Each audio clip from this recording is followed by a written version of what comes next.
ఆ త్రియేక దేవత్వంలో ఏ కుటుంబము ఇంకా ఏర్పడక ముందు సృష్టిలో ఒక దైవ కుటుంబం ఉంది, ఒక తండ్రి, ఒక కుమారుడు. అందుకని పౌలు అంటున్నాడు ఎఫెసీ పత్రిక మనం ఇప్పుడు చదివినటువంటి వాక్య భాగంలో, ఆ తండ్రిని బట్టే భూమి మీద కుటుంబాలు అన్నవి వచ్చాయి. ఈ కుటుంబ వ్యవస్థ అన్నది త్రియేక దేవత్వంలోంచి ప్రవహించి మానవ సమాజంలోకి వచ్చింది. దైవ సమాజంలో అప్పటికే ఉన్నటువంటి వ్యవస్థ మానవ సమాజంలోకి వచ్చింది.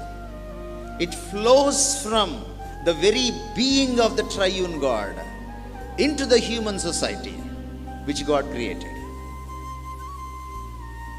అందువల్ల కుటుంబానికి దేవుడు పునాది, బైబిల్ దేవుడు పునాది.